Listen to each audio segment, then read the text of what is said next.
Jacob pushed his hands deeper into the pockets of his thermal jacket, feeling the stiff, insulated fabric press against his fingers.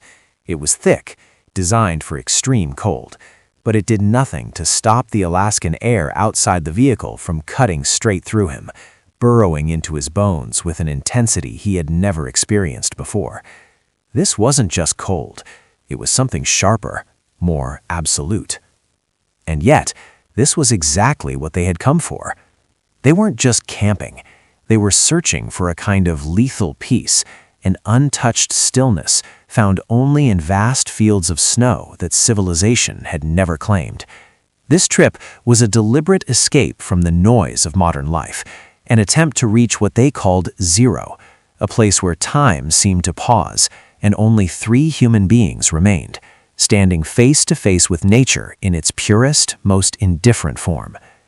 They believed this frozen isolation would heal the invisible wounds left by concrete cities and endless digital noise, a kind of cold meditation meant to reset the soul.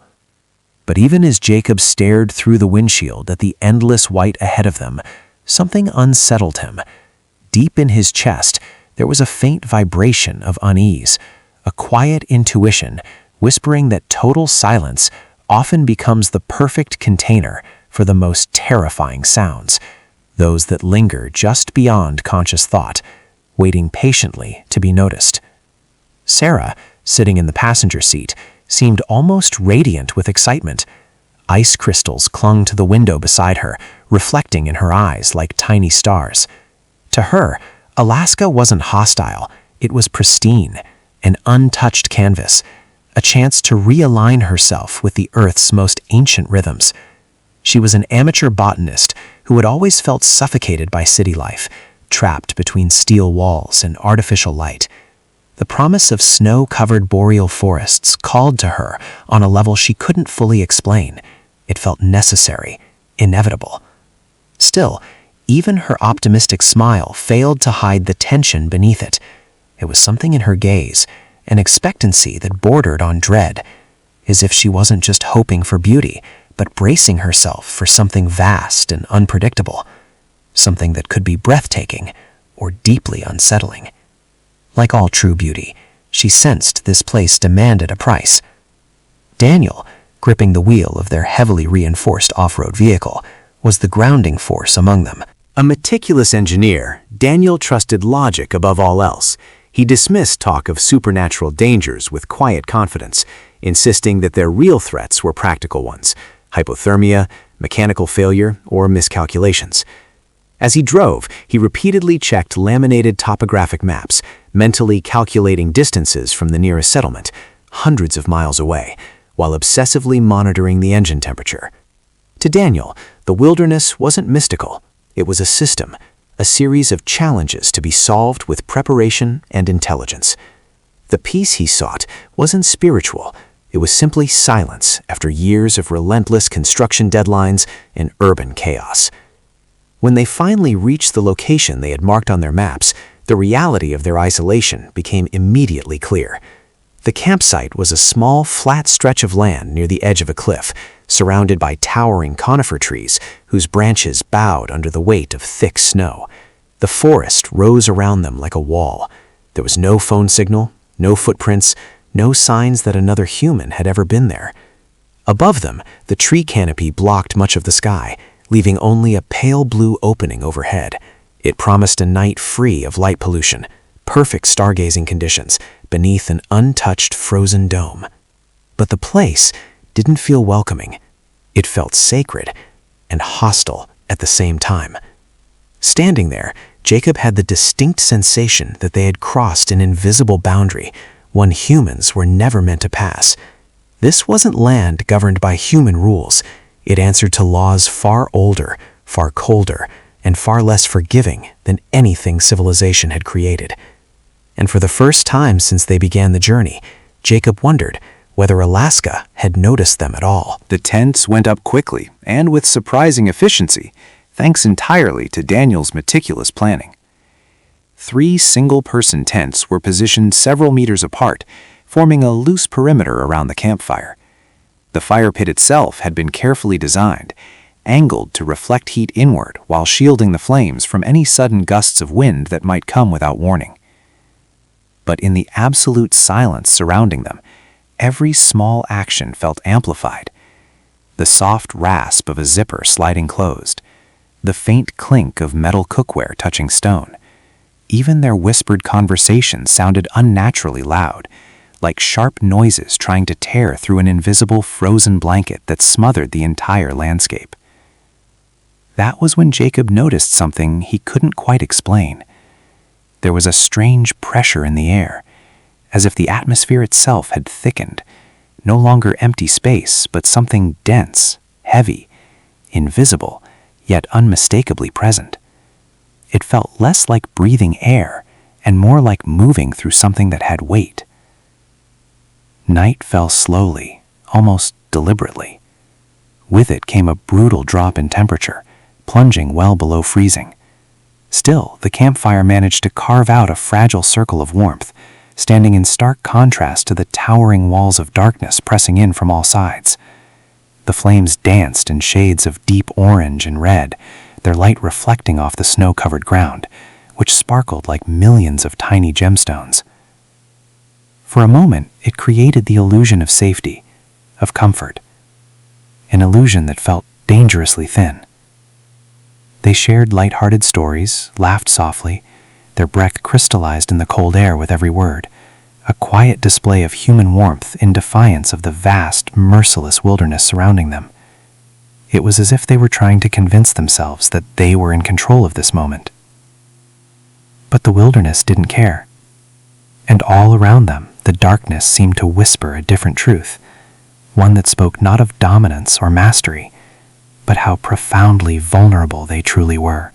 Jacob stepped away from the conversation for a moment and tilted his head back, staring up into the night sky. Above them, the heavens had fully revealed themselves, countless brilliant stars scattered across the darkness. The Milky Way stretched overhead like a silver brushstroke dragged across a pitch-black canvas. The view was so pure, so overwhelming, it felt almost intoxicating. For a brief moment, it reminded Jacob how small and insignificant everyday worries truly were. And yet, paradoxically, that same cosmic scale intensified something else: isolation. Their tiny campsite suddenly felt less like a place of refuge and more like a speck of dust suspended in an endless void. Surrounded by such infinite beauty, a quiet doubt crept into Jacob's thoughts, a lingering question of whether they truly wanted to be this far removed from everything they had ever known. That was when Sarah shivered. Not from the cold, but from a feeling she couldn't explain. A sharp, instinctive certainty settled in her chest, telling her they were being watched.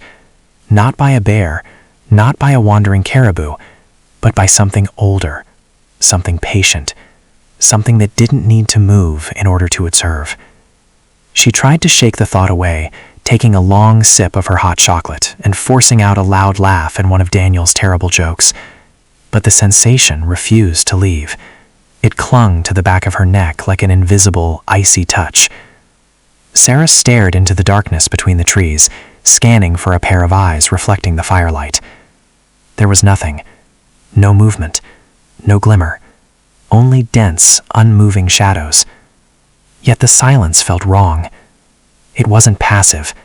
It wasn't empty. It felt aware, a presence that demanded attention without making a sound. Daniel, ever the pragmatist, sensed the unease beginning to settle over the group. In an attempt to ground the moment, he lit his small pipe. For a brief second, the sweet scent of tobacco drifted through the frozen air, an unfamiliar smell that was quickly swallowed by the dominant aromas of pine and ice. He began talking about their plan for the next day, the hiking route, the ridgeline overlook they wanted to reach, the view they expected to see. It was his way of restoring order, turning this back into a normal, structured camping expedition. But even Daniel's steady voice carried a faint strain, as if he were struggling to hold the walls of logic together while the wilderness pressed in around them. The land itself seemed to resist their presence, not with sound or violence, but with a silence so complete it felt oppressive. Around midnight, they decided to turn in. The campfire had burned down to a bed of glowing embers, and the night had grown deeper, heavier. Jacob said goodnight a little too loudly, like he wasn't just reassuring his friends, but himself well. He crawled into his thick sleeping bag, immediately feeling it wrap around him with a cocoon of warmth. It offered a comforting illusion of safety, thin but convincing enough. For a while, Jacob lay awake, listening to the sound of his own heartbeat, unnaturally loud in the quiet of the tent. His thoughts drifted between the vast darkness outside and the isolation that pressed in from all sides. Eventually, exhaustion won. He slipped into sleep, surrendering himself to dreams, hoping they would be gentler than the reality that waited silently just beyond the thin fabric of the tent. On the second night, something shifted. Around 2 a.m, when the cold was at its most brutal, Jacob woke up. Not from a nightmare, not from the freezing temperature, but from a sound. It was subtle, almost delicate, as if the forest itself had leaned closer and begun to whisper. At first, Jacob assumed it was the wind finally picking up, but there was no movement inside the tent. The fabric didn't flutter. The air remained perfectly still, and the sound, whatever it was, felt too structured, too intentional to be dismissed as a natural occurrence. It was footsteps, slow, deliberate, crunching steadily against the hard-packed snow somewhere beyond the reach of his vision. Jacob held his breath, his body going rigid inside the sleeping bag as his ears strained to capture every detail. These weren't the quick, light steps of an animal on the hunt. They were heavy, measured, each step placed carefully, as if whoever or whatever was out there was walking with purpose. What disturbed him most was the rhythm. It was too human. There was awareness in it, restraint, a calculated patience in the way each foot met the snow, as if the presence outside knew they were asleep and knew exactly how close it could come without triggering panic too soon. The footsteps drew nearer. Jacob's heart began to pound so violently that he feared the sound alone might give him away. He tried to convince himself it was Daniel, maybe stepping out of his tent to relieve himself, but Daniel always carried a flashlight, always made noise. This presence moved with an unnatural quiet, broken only by the slow compression of snow beneath its weight. That silence made it worse. It confirmed that Jacob was not alone in the darkness. Then, the footsteps stopped. The moment they did, it felt like a blow to Jacob's chest. He knew exactly where they had stopped, directly in front of Sarah's tent, no more than 10 meters from his own. He couldn't see anything through the opaque nylon walls, but he could feel it, a massive, unmoving presence outside, something that absorbed sound rather than produced it. The silence that followed was absolute. No breathing, no shifting, no accidental movement, just the unmistakable certainty that whatever stood there was upright, motionless, and completely focused on the tent in front of it. Jacob almost reached for his zipper. A primitive instinct surged through him, the urge to protect Sarah, to do something, but fear locked his body in place, warning him that movement would only redirect that attention straight onto him. In his mind, he pictured it.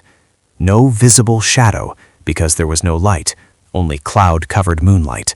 Just a tall, dark silhouette, standing patiently, waiting for the zipper to move, waiting for an unintentional invitation. Jacob prayed silently that Sarah wouldn't wake up, that she wouldn't make a fatal mistake. Then it happened. From inside his own tent, without any movement, without Daniel shifting or sitting up, Jacob heard Daniel's voice. It was rough with sleep, yet carried an unmistakable authority, a tone that cut through the darkness with surgical precision. And it didn't feel like it came from the neighboring tent. It felt like it came from the darkness itself. The voice said, quietly, "Don't open it." The words sliced through the silence like a blade of ice. Jacob knew, without question, that Sarah had heard it too. And Sarah did freeze. Her blood felt like liquid nitrogen in her veins. That single sentence, spoken in Daniel's voice, impossibly close, shattered what little rational thought she had left. The presence outside felt so near, she imagined she could smell it. Cold earth, and something older, heavier. She knew that if she opened her eyes, if she turned her head, she might see the dark outline pressing against the tent wall. But she didn't. She stayed perfectly still, clinging to the fragile illusion of safety granted by closed eyes and a motionless body. The words "don't open it" became a mantra, her final line of defense against the darkness that had found them. The silence stretched on. Seconds felt like hours. Each moment peeled away another layer of sanity. Jacob waited, choking on fear, expecting either the sound of retreating footsteps, or worse, the unmistakable sound of Sarah's zipper moving. But nothing happened. The presence remained, still, patient, testing them. It was a game of predator and prey, except the prey were too terrified to even breathe, and the predator had no reason to hurry. It seemed to savor the panic it had created. Finally, after what felt like several lifetimes, Jacob heard the footsteps again. This time, they were moving away. Slowly, calmly.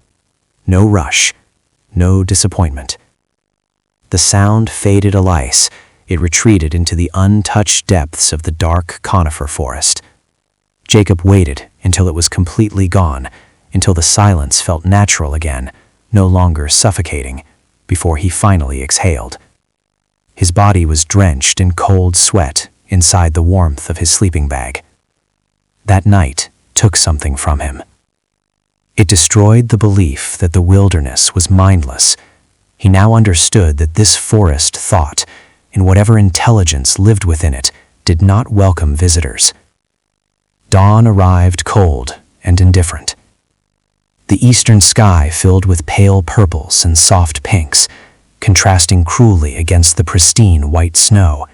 It was breathtaking, an ironic beauty after a night of pure terror. When Jacob stepped out of his tent, Daniel and Sarah were already standing near the remains of the campfire. Their faces were pale, rigid, like frozen masks. No one spoke. They didn't have to. The tension between them was thick enough to feel an unspoken acknowledgement that they had all experienced the same thing. Not a dream, but a shared nightmare that had occurred wide awake in the heart of the forest. They didn't need to talk it through. The decision to leave was already made, written clearly in their empty stares. The fear they felt was the same in all of them, raw, universal, stronger than embarrassment, stronger than any need for logic or explanation. They began breaking camp in a panicked but almost silent rhythm. Their movements were synchronized, as if driven by a single instinct: get away. What had once felt like a peaceful, beautiful clearing now felt like a carefully disguised trap. Tents were folded roughly. Gear was shoved into bags without care. Daniel, who had been meticulous and organized just days earlier, no longer cared about precision. None of that mattered anymore. The only goal was motion, finding the way out, returning to the noisy, familiar safety of human civilization. That's when everything changed. As Jacob was rolling up the ground tarp of his tent, the wind shifted, violently. This wasn't a normal gust. It was a sudden, drastic change in air pressure and temperature, like some massive door being slammed shut on the horizon. The sky, which had been a clear, reassuring blue, began darkening at an alarming speed from the west. Thick gray clouds poured over the ridgeline like a fast-moving army. The air became charged with static electricity that prickled against exposed skin. A snowstorm was coming. Not an ordinary one, but a brutal, unforgiving manifestation of nature's rage. It felt deliberate, as if the forest itself had sensed their intent to leave and moved instantly to stop them. Within minutes, snow began to fall. At first, it was gentle, small, harmless flakes drifting lazily downward. Then, without warning, it transformed into a raging white wall. A blizzard swallowed everything: the landscape, sound, direction, hope. Visibility dropped to less than 3 feet. The surrounding trees twisted into ghostly shapes, barely visible through the spinning ice. The narrow exit route they had used to enter the campsite, a thin passage between 2 rock formations, vanished completely, buried beneath fresh snow and blinding wind. Daniel screamed over the roar of the storm, his voice almost completely drowned out. They had to go back to the tents. Trying to drive in this would be suicide. They dragged what gear they could back into the remnants of the camp. With numb fingers, they reinforced the tents, driving extra stakes into the ground and tying lines around thick tree roots. They worked desperately to rebuild the shelter they had destroyed only minutes earlier. They were trapped, completely isolated inside a threatening white bubble. The storm didn't just feel powerful, it felt alive. Like something was actively testing the limits of the nylon walls and strained ropes, trying to peel away their last layer of protection. And deep inside, Jacob knew this wasn't just bad luck. This wasn't just weather. This was a consequence. They had encountered something the night before. They wanted to leave, and now the forest was holding them there, violently, demonstratively. They spent the rest of the day crouched inside their tents, pressed close together, conserving heat and rationing their limited fuel. Outside, the storm never stopped. The wind howled endlessly, cracking and groaning like the breath of some massive, unseen animal. And every time the storm briefly weakened, the silence that followed felt worse, thicker, heavier, like a pause in a punishment that was only waiting to resume with greater force. None of them made eye contact. They were afraid of what they might see reflected in each other's eyes, so they retreated inward, alone with their swelling anxiety, listening, waiting. As dusk approached and darkness once again swallowed the campsite, the terror they had felt the night before returned, multiplied. The blizzard still raged outside, but beneath the wind, beneath the chaos, they began to hear something else, something impossible. A sound coming from the snow itself. Not random, not chaotic. It was too deliberate. A soft, measured scraping, like knuckles lightly tapping against the side of an ice chest. A signal, a reminder. The storm had sealed them in, but something else had been sealed in with them.